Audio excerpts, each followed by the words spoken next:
साल 2024 इलेक्शंस का साल रहा है। हवाओं में पॉलिटिकल डिस्कशंस और कोर्ट रूम में लीगल बैटल्स का जोश देखने को मिला। हर दिन कोई ना कोई नया मुद्दा अभी भी सुप्रीम कोर्ट के पास पहुंच रहा है। पर इस साल हुई लोकसभा इलेक्शंस ने लोगों को एक बड़ा झटका दिया था। इंडिया के जनरल इलेक्शंस के आसपास सुप्रीम कोर्ट भी पीछे नहीं हटी थी और उन्होंने कुछ ऐसे मुद्दों पर अपना फोकस रखा जो डेमोक्रेसी के फंडामेंटल प्रिंसिपल्स को डिफाइन करते हैं। और इसी साल कुछ ऐसे केसेस ने कोर्ट रूम की सीलिंग्स को हिलाकर रख दिया जो पॉलिटिकल सिस्टम की क्रेडिबिलिटी और ट्रांसपेरेंसी पर सवाल उठाते हैं। इनमें से 5 बड़े केसेस हाईलाइटेड हुए हैं और जिसने की इलेक्टोरल प्रोसेस ऑफ इंडिया को हमेशा के लिए बदल कर रख दिया है। 2 केसेस ने साल भर हेडलाइंस कैप्चर की, जिसमें कि इलेक्टोरल बॉन्ड स्कीम का चैलेंज और इलेक्शन कमिश्नर्स की अपॉइंटमेंट पर डिस्प्यूट अभी तक एक हीटेड टॉपिक बनी हुई है। वहीं कुछ केसेस जिन्होंने भी एक significant role in the electoral democracy play किया है वो थे इलेक्टोरल फ्रीबीज, पार्लियामेंट्री वैकेंसीज का टाइमली फिल होना और कैंडिडेट्स की एलिजिबिलिटी जिन पे सीरियस क्रिमिनल चार्जेस लगे हैं।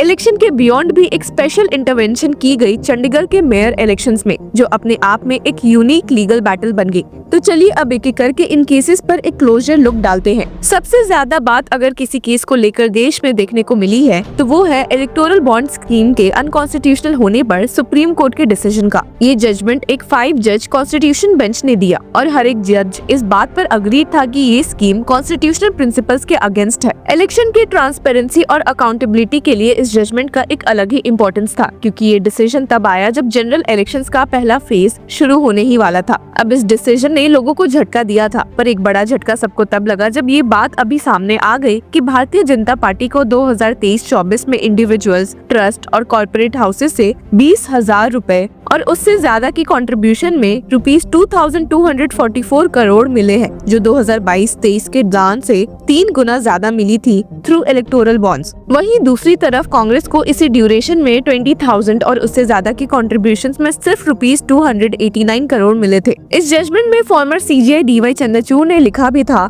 कि ये स्कीम, जो कि डोनर अनोनिमिटी प्रमोट करती है, वोटर्स के राइट टू इन्फॉर्मेशन को डायरेक्टली वायलेट करती है। उन्होंने कहा कि पॉलिटिकल पार्टीज को अपने फंडिंग सोर्सेज के लिए प्राइवेट सिटीजन्स के लिए आंसरेबल होना चाहिए। ये रूलिंग एक अलग लेवल की इलेक्टोरल फेयरनेस की बात करती है। Petitioner association of democratic reforms, जिनकी ओर से सीनियर एडवोकेट प्रशांत भूषण इस केस में काफी एक्टिव नजर आए थे, का कहना था कि ये स्कीम कॉर्पोरेशंस के फेवर में है। मेजॉरिटी बॉन्ड्स 1 करोड़ या उससे ऊपर के वैल्यू के होते हैं, जो बड़े कॉर्पोरेट डोनर्स की डोमिनेंस दिखाता है। कोर्ट ने इस साल स्टेट बैंक ऑफ इंडिया को कहा कि वो हर बॉन्ड बायर का आइडेंटिटी डिस्क्लोज करे और इलेक्शन कमीशन ऑफ इंडिया इसे पब्लिकली अपने वेबसाइट पर पोस्ट करे। इस केस हियरिंग के दौरान एसबीआई को कई बार सुप्रीम कोर्ट की फटकार भी पड़ी है, क्योंकि लोगों के अकॉर्डिंग वे हर दूसरे दिन एक न्यू एक्सक्यूज लेकर मौजूद हुए थे और इस डेटा को प्राइवेट नहीं करना चाहते थे। इस डिसीजन के साथ एक नए फंडामेंटल राइट जुरिस्प्रूडेंस को भी डिस्कस किया गया, डबल प्रोपोर्शनैलिटी टेस्ट, जो राइट टू इन्फॉर्मेशन और डोनर की प्राइवेसी के बीच एक बैलेंस ढूंढता है। इसके अलावा जो दूसरा केस काफी चर्चित रहा है वो भी एडीआर की ओर से फाइल्ड एक पिटिशन था, जो वोटिंग प्रोसेस की ऑथेंटिसिटी के लिए voter verified paper audit trail का 100% वेरिफिकेशन मांग रहा था। इस केस में सजेशन था कि या तो बैलेट पेपर पर वापस आया जाए या फिर वोटर्स को अपने वोट सेल्फ वेरीफाई करने की परमिशन मिले। कोर्ट ने इस डिमांड को भी रिजेक्ट कर दिया और जस्टिस संजीव खन्ना, जो अब हमारे देश के सीजीआई बन गए हैं, ने उस समय कहा था कि इलेक्ट्रॉनिक वोटिंग मशीन्स और वीवीपीएटी की फंक्शनैलिटी को समझना ज्यादा जरूरी है, ना कि इस प्रोसेस को डिसरप्ट करना। जस्टिस दीपांकर दत्ता, जो उनके अलावा इस बेंच में मौजूद थे, ने एडीआर की इंटेंशंस पर भी सवाल उठाए थे और कहा कि पिटिशनिंग एसोसिएशन की बोनाफाइड इंटेंशंस डाउटफुल है। कोर्ट ने ये भी हाईलाइट किया कि अब तक कोई मिसमैच रिपोर्ट नहीं हुआ है वीवीपीएटी और वोट्स में, लेकिन इस केस ने एक डिबेट को जिंदा रखा, वोटिंग सिस्टम का इंटीग्रिटी और ट्रांसपेरेंसी कैसे इंश्योर किया जाए। इसके बाद एक और ड्रामेटिक ट्विस्ट आया चंडीगढ़ के मेयरल इलेक्शन के केस में, जहां बीजेपी के मनोज सोंकार को इनिशियली विनर डिक्लेयर किया गया था, लेकिन आम आदमी पार्टी के कुलदीप कुमार ने कोर्ट में एक शॉकिंग एविडेंस सबमिट किया। एक प्रिसाइडिंग ऑफिसर जो बैलेट पेपर स्टैम्पर करते हुए पकड़ा गया। यहाँ बात हो रही है अनिल मशी की, जिनके खिलाफ एक इंक्रिमिनेटिंग वीडियो सामने आया था।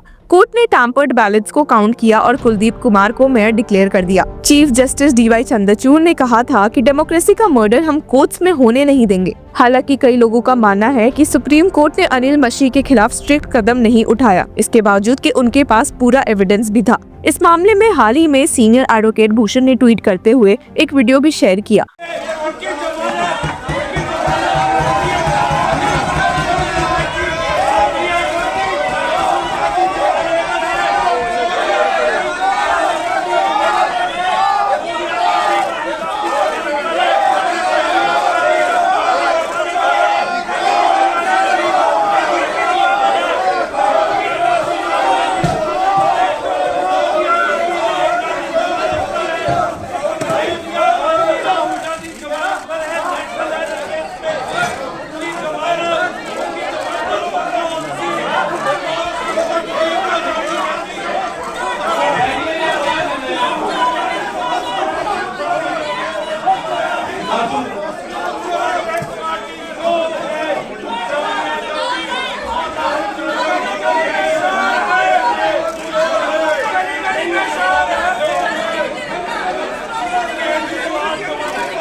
और स्टेट किया कि This man is Anil Mashi creating a ruckus in the Chandigarh Municipal Corporation. He was made the returning officer in the Chandigarh mayoral election and was caught by the Supreme Court on video invalidating valid votes. Unfortunately, he was not jailed. इसके अलावा एक और मुद्दा काफी highlighted रहा है, जहां 2023 में अनूप बरनवाल केस के जजमेंट ने इलेक्शन कमिश्नर्स की अपॉइंटमेंट प्रोसेस को बदलने का डिसीजन दिया था, लेकिन पार्लियामेंट के नए लॉ ने चीफ जस्टिस को सिलेक्शन पैनल से हटा दिया और एक यूनियन कैबिनेट मिनिस्टर को इंट्रोड्यूस किया। इस नए लॉ के अगेंस्ट पिटिशंस फाइल हुई है, लेकिन सुप्रीम कोर्ट ने इलेक्शन के ठीक पहले इस लॉ को स्टे करने से मना कर दिया। 3 दिसंबर को एक शॉकिंग टर्न ऑफ इवेंट में chief justice Sanjeev Khanna recused from hearing the case, stating that the situation has changed now. His recusal was in light of him taking over as the chief justice, presumably an interested party as one of the members in the court-directed panel. अब इस petition की सुनवाई एक new bench इन जनवरी 2025 करने वाली है। तो ये था इस साल का इलेक्शन और सुप्रीम कोर्ट का कंट्रीब्यूशन का एक समरी। ये साल लीगल सिस्टम ने एक बार फिर प्रूव किया है कि जुडिशरी डेमोक्रेसी के एक सॉलिड बैकबोन है।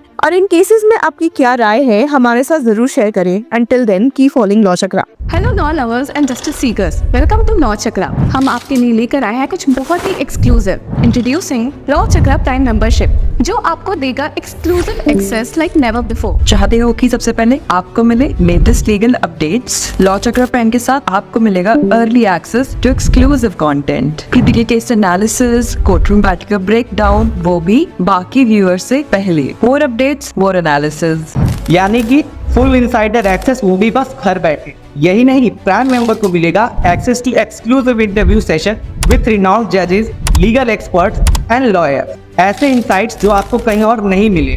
इसी के साथ अगर आप कभी सोचे कि हम कैसे लेकर आते हैं आपके लिए ये लीगल अपडेट्स, तो इसके लिए भी प्राइम मेंबर्स के लिए है हमारे पास एक special sneak peek behind the scenes of law chakra. Brainstorming session से लेकर ब्लूपर्स तक सब कुछ।